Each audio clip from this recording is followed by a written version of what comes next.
Let's talk about But those. Those. uh, yeah, yeah, sure. So, what's the main platform you guys are designing for?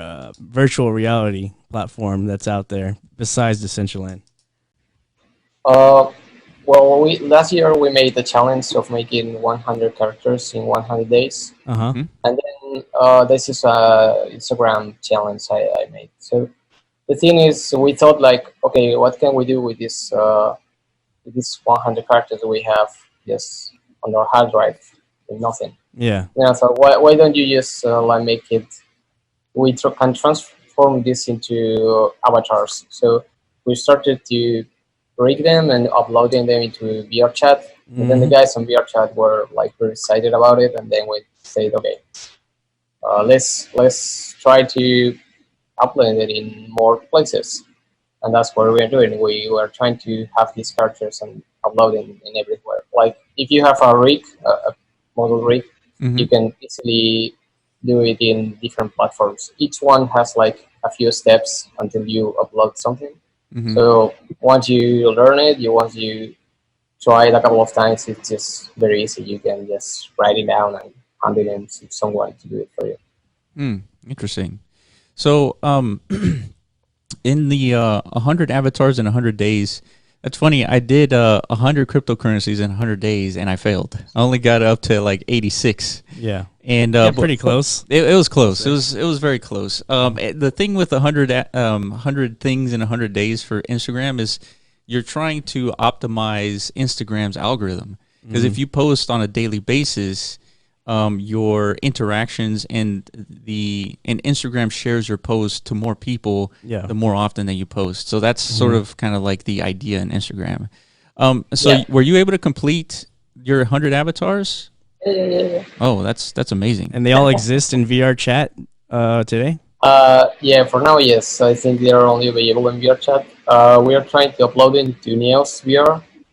I think Neo. we will release it. The thing is, by the end of the year, we will release them as open source avatars, so anyone can just Oh, awesome. upload it into their platform. So let's say tomorrow someone creates, another platform and wants to have some content, Mm-hmm. they can just get those avatars and upload them themselves. That's the Wow. idea. But Hmm. how to say that we want to also like we saw that most of the characters that are available for people are anime characters. Yeah. I don't know if you noticed, like they're most of them are anime, Yeah. and there are Yeah. some people that is against that. Like I don't like anime. I mean, I like it, but there's people that doesn't like that, so they are trying to look for other stuff, and there is like a huge gap of things that you can do, and people is not still developing characters for that. So, So that's good. are these avatars on Unity, or what engine are you Yeah, using? yeah. They're Unity. Yeah, to upload them into VRChat, you have to use Unity. Okay. They are all rigged with Mixamo, which is also very common, pretty common standard for rigging. Mm-hmm. But yeah, if you want to know how we did it, we use ZBrush and then use Maya and then just use Mixamo for the rigging. So it's Interesting. not that you only do them into Unity. The Unity is like the last step into uploading it to a platform. Okay. Oh, I see. So you're pretty much neutral when it comes to all these platforms because I've noticed. I just discovered one this morning actually called Mhm. Somnius Space. I believe It's is what it's called. Somnium Space. Yeah. So yeah, Yeah. there's several VR chat. I think was one of the original concept VR worlds that I heard of that has a huge community, very active, a lot of big player base. That's actual uses the actual virtual reality, hardware Yeah. to Right. play the game. Right. So where do you see the virtual reality space as it stands today? Maybe comparing it to how the video game industry started back in the late '80s, early '90s. Like, what phase do you think this industry is currently at, and where can it go?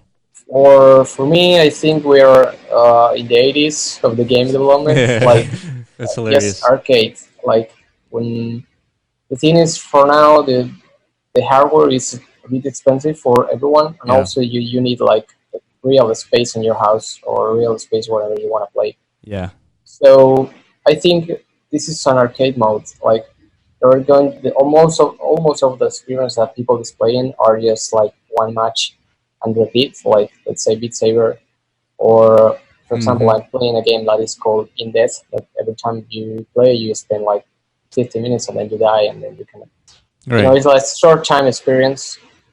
And I think that's pretty interesting because people is not realizing that uh, we can make VR arcades again a real thing into real life. China is already doing it, and uh, how to say it? I think there's enough people paying attention to that. Like we are in the arcade mode, not like in the beginning of the arcade mode. I believe in the next few years we will be seeing arcades into the cities, like VR arcades that people will go there and hang out and try to beat the score between each other. Like I don't know if you guys play Dance Dance Revolution, but you Yes. know there is, yes. You know that you have to go to the arcade to play it, Yep. Yeah. and you will have like a hangout person and people playing out over there, right? Yeah. Well, I think in the next few years we will see that with Beat Saber and also with other competitive Oh, games, interesting. Yeah. and that's when I think people is going to learn more about VR and see it as a normal thing, and later on those two steps it will become mainstream. But we're still in the phase of like uh, spread awareness about VR. So Daniel, I'm not sure. I don't know if you can answer this, but I've always wondered in the difference between a VR world and a virtual world. Just like let's say you're playing on a computer game, Like World of Warcraft. like World of Warcraft. Yeah. Yeah. So my question is, why is a virtual reality world require much more processing power than a game like WoW or a game like Crisis Or like Rust or or Halo? Like, why yeah. does it require more power to run a VR game than just a regular game? Okay. So when you play a real game, let's say World of Warcraft, okay, just running into one screen, Mm-hmm. right? Mm, okay, The thing is, when you use VR, you're using two screens, one from true. each side, so you need a double of power. And I'll also add that you need like a high computer to run most VR games because they are trying to like only running in high-end devices. That's why now we are starting to see Oculus Quest, for example, that is a very powerful device. That okay, you have maybe visual limitations, but the freedom without the cable is just powerful enough to just don't care about high-end looking shit. So okay, so now you have two screens, and each screen has to run at high frame rates because Yeah, if you run at below 20 frames per second, you get this motion sickness Mm. from virtual reality. Yeah. And so if you up the frame rate, it becomes more smoother, and therefore you can actually move linearly in the game Yeah. without getting sick. Yeah. Because I've seen early on in virtual reality that as soon as you put that headset on and then you just move forward in the game, people instantly get sick just because their visual feedback to the brain is not compatible with what's actually happening on the screen. And so that makes a lot more sense now. I don't know why I've always had this question, but it makes a lot of sense. There's two screens. Each screen is running at least 120 frames per second. That's on the minimum side, right? You want more like 240 frames per second. Well, also, like, don't the input or the output that the user generates by the movement that they create, isn't that also a bigger, more so than a mouse and a keyboard, right? That's isn't true. that also a bigger requirement as far as computation goes? Or No, that's a good point. Yeah, because now you're not only tracking the individual player in the game, but you're tracking like all these points, fingers, and Exactly, yeah. like feet and stuff. So yeah, that makes sense. So in the is there a difference between creating content for virtual reality than it is creating content for like a regular game, like avatars and so forth? yeah, definitely. I mean, if just creating like a model and everyone can use it, but both in just regular games and VR. But if you're looking into having like a proper gameplay or also like a compelling environment that can be used, you have to think about how the person is going to see it inside the game. Mhm. So the thing is, for example, when you create a game, you can just run with your avatar freely and check out very easily. But when you create a VR experience, you have to put your headset and see that if you're in sync Oh, I see. Yeah. with the world or in sync with your idea. And So I guess it takes a bit longer. So this is like basically a different testing mechanism, right? You just don't Yeah, test your avatar by just pointing and clicking around. You have to actually put the headset on and see if it yeah, works, and then whatever content that you're creating for your game in the VR world, you have to go into the VR world and like walk around it. Let's say you're making a virtual car. You have to get in and walk around it just to make sure that the perspectives are correct, the height is correct, exactly. and Yeah. you won't get the same feedback just on a computer screen, right? It just No. loses that fact. Yeah. I guess you can entrain yourself to eventually, Right.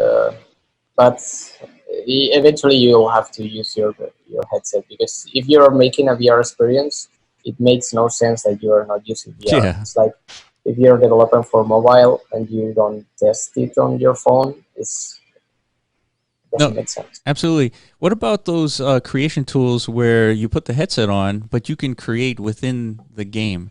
Like there's these drawing tools and Yeah, I use them. I use Steel Brush, which is like the most famous one. yeah, Uh, they are fun.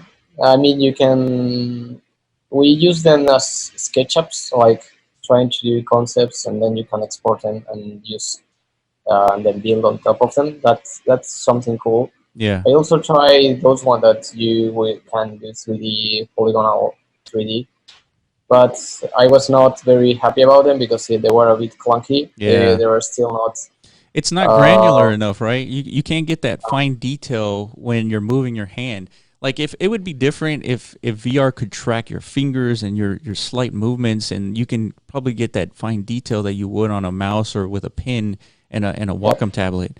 But I think you're right. I think the best use case for like in virtual reality creation mechanisms or systems is for sketching, kind of like we built 3D printers today. It's really just a mock-up of a 3D device in the real world. That way you can send that to a manufacturer and say, okay, make this in metal, cast this in metal. And so they have a better idea of what to make. So that's really cool. One of the things that I was curious about is the ability. So I like to look at things in like superpowers. Like for example, if you can code, if you're a developer, that's probably one of the biggest superpowers there are in the world. Just because you can make anything that you want, right? An application, a video game, you can make an exchange where you're doing funds trading and all kinds of crazy stuff with coding. And Yeah. so I think another superpower is design, is being able to create things, and put them in a game or put a great user interface. So I think now with blockchain, that superpower of design is actually much more powerful than it was before, simply because of NFTs. Yeah. So once, like for example, they sold that Formula One car for like $100,000. I mean, someone like you, Daniel, could have designed that car, and that design could have been sold for $100,000. Now I don't know too much about like your history of transactions, but I would imagine that if you create a virtual car and it gets sold for $100,000, you're doing pretty well, right? Yeah, yeah. I guess it will depend. Let's say you spend 3 months making those NFTs, Yeah, and you have like a team of five, and then 100 $100,000 not a whole lot. It's not that much. Yeah, I mean, that's you a good only point. sell that one, right? But I guess those guys will have sold all of them. No, that's a good point. That's a good point. It's like the crypto kitties. I would imagine it doesn't take a whole lot of design experience to make those little cats, but those cats are being sold for thousands of dollars. So that was a pretty good return on investment. Yeah, I don't think they expected whenever they're creating and designing these NFTs. There's no way to predict, the the virality attraction. of it. True. Whether or not something's going to take off or not. Right? That's determined by the market. I guess that's the that's the new concept that's being introduced with this whole blockchain merging with the video game industry. I assume True. there's other platforms out there with Engine, and there's a few others as well where people like Daniel can create unique products in these virtual worlds, but it also opens up an experience for gamers to no longer like are we going to spend hours just playing a video game for no reward, right? Right. Like we can actually earn unique items that have true value assigned to them, and are exchangeable. So yeah, and somebody who doesn't play a game can actually buy that asset that you earned in that game, that NFT asset, which